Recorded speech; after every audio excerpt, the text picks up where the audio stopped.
जय श्री राधे गोविंद। श्री हरिवंश।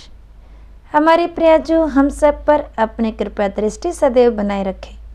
आज हम इस वीडियो में सोमवती अमावस्या की कथा सुनेंगे। सोमवार को पड़ने वाली अमावस्या को सोमवती अमावस्या के नाम से जाना जाता है। इस अमावस्या पर व्रत रखने से व्यक्ति की समस्त मनोकामनाएं पूर्ण होती हैं। सोमवती अमावस्या पर दान का भी विशेष महत्व माना जाता है। इस दिन दान करने से ग्रह दोष से मुक्ति मिलती है। इस दिन लोग स्नान, पूजा और व्रत करते हैं। सोमवती अमावस्या में पूजा पाठ से सुख, सौभाग्य और धन धान्य की प्राप्ति होती है। सोमवती अमावस्या का दिन पितरों की पूजा और तर्पण के लिए विशेष माना जाता है। इस दिन कई लोग व्रत करते हैं और व्रत कथा सुनते हैं। सोमवती अमावस्या की कथा सुनने से सौभाग्य का वरदान मिलता है। तो आज हम इस वीडियो में सोमवती अमावस्या के दिन सुनी जाने वाली 2 कथाएं सुनेंगे। तो अपना मन और ध्यान भगवान के श्री चरणों में लगाकर हम आज की कथा शुरू करते हैं। एक गरीब ब्राह्मण परिवार था। उस परिवार में पति पत्नी के अलावा एक पुत्री थी। वह पुत्री धीरे धीरे बड़ी होने लगी।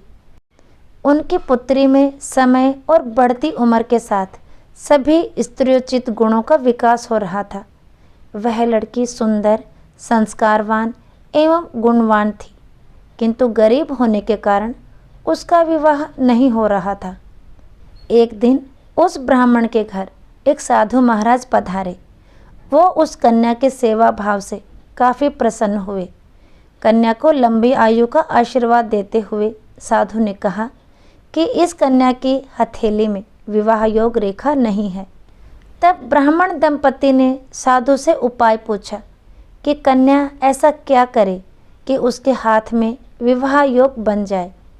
साधु ने कुछ देर विचार करने के बाद अपनी अंतर्दृष्टि से ध्यान करके बताया कि कुछ दूरी पर एक गांव में सोना नाम की धोबिन जाति की एक महिला अपने बेटे और बहू के साथ रहती है, जो बहुत ही आचार विचार और संस्कार संपन्न तथा पतिपरायण है। यदि यह कन्या उसकी सेवा करे और वह महिला इसकी शादी में अपने मांग का सिंदूर लगा दे, तो इसके बाद इस कन्या का विवाह हो तो इस कन्या का वैधव्य योग मिट सकता है। साधु ने यह भी बताया कि वह महिला कहीं आती जाती नहीं है। यह बात सुनकर ब्राह्मणी ने अपनी बेटी से धोबिन की सेवा करने की बात कही। अगले दिन कन्या प्रातःकाल ही उठकर सोना धोबिन के घर जाकर साफ सफाई और अन्य सारे काम करके अपने घर वापस आ जाती। एक दिन सोना धोबिन अपनी बहू से पूछती है कि तुम तो सुबह ही उठकर सारे काम कर लेती हो और पता भी नहीं चलता। बहू ने कहा, माँ जी, मैंने तो सोचा कि आप ही सुबह उठकर सारे काम खुद ही ख़त्म कर लेती हैं। मैं तो देर से उठती हूँ। इस पर दोनों सास बहू निगरानी करने लगी कि कौन है जो सुबह ही घर का सारा काम करके चला जाता है। कई दिनों बाद धोबिन ने देखा कि एक कन्या मुँह अंधेरे घर में आती है और सारे काम करने के बाद चली जाती है। जब वह जाने लगी तो सोना धोबिन उसके पैरों पर गिर पड़ी। पूछने लगी कि आप कौन हैं और इस तरह छुपकर मेरे घर की चाकरी क्यों करती हैं। तब उस कन्या ने साधु द्वारा कही गई सारी बात बताई। सोना धोबिन पतिपरायण थी, उसमें तेज था। साधु की बातों को सुनकर वह तैयार हो गई। सोना धोबिन के पति थोड़ा अस्वस्थ थे। उसने अपनी बहू से अपने लौट आने तक घर पर ही रहने को कहा। सोना धोबिन ने जैसे ही अपनी मांग का सिंदूर उस कन्या की मांग में लगाया, सोना धोबिन का पति मर गया। उसे इस बात का पता चल गया। वह घर से निराजल ही चली थी। यह सोचकर कि रास्ते में कहीं पीपल का पेड़ मिलेगा तो उसे भंवरी देकर और उसकी परिक्रमा करके ही जल ग्रहण करेगी। उस दिन सोमवती अमावस्या थी। ब्राह्मण के घर मिले पूवे पकवान की जगह उसने ईंट के टुकड़ों से 108 बार भंवरी, 108 बार पीपल के पेड़ की परिक्रमा की और उसके बाद जल ग्रहण किया। ऐसा करते ही उसके पति के मुर्दा शरीर में वापस जान आ गई। धोबिन का पति वापस जीवित हो उठा। इसलिए सोमवती अमावस्या के दिन शुरू करके जो व्यक्ति हर अमावस्या के दिन भंवरी देता है उसके सुख और सौभाग्य में वृद्धि होती है।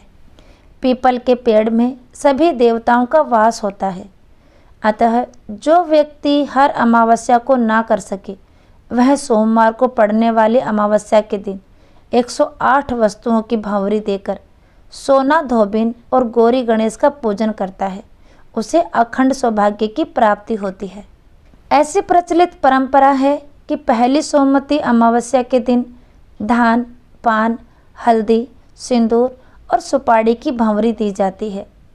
उसके बाद की सोमवती अमावस्या को अपने सामर्थ्य के हिसाब से फल, मिठाई, सुहाग सामग्री, खाने की सामग्री इत्यादि की भंवरी दी जाती है और फिर भंवरी पर चढ़ाया गया सामान किसी सुपात्र ब्राह्मण, ननद या भांजे को दिया जा सकता है।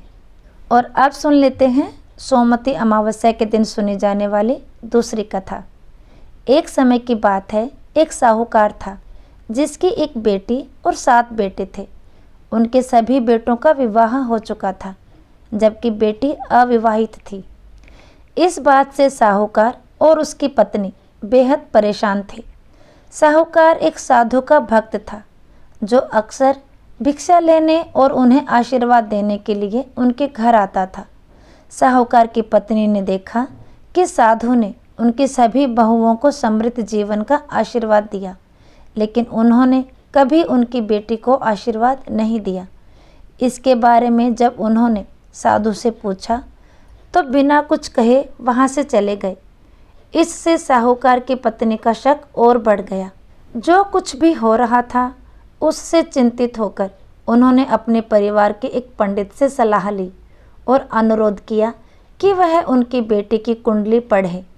जब पंडित जी ने कुंडली पढ़ी तो उन्होंने बताया कि अगर उसकी बेटी का विवाह हुआ तो उसे अपना शेष जीवन विधवा के रूप में बिताना पड़ेगा। पंडित ने कहा कि अगर उसकी बेटी द्वीप पर रहने वाली एक विशेष धोबिन से सिंदूर ले और उसके बाद सोमवती अमावस्या का व्रत रखे तो इससे उसका भाग्य बदल सकता है। साहूकार की बेटी अपने एक भाई के साथ समुद्र तट की ओर चल पड़ी और समुद्र पार करने के तरीके की तलाश करने लगी। उस दौरान उसने देखा कि वहाँ एक गिद्ध का घोंसला था जहाँ पर कुछ गिद्ध रह रहे थे और एक सांप पेड़ पर चढ़ गया और मादा गिद्ध द्वारा दिए गए सभी अंडों को खा गया, जबकि अन्य गिद्ध भोजन की तलाश में थे। सांप के इस नियमित व्यवहार से गिद्ध का परिवार तबाह हो गया था।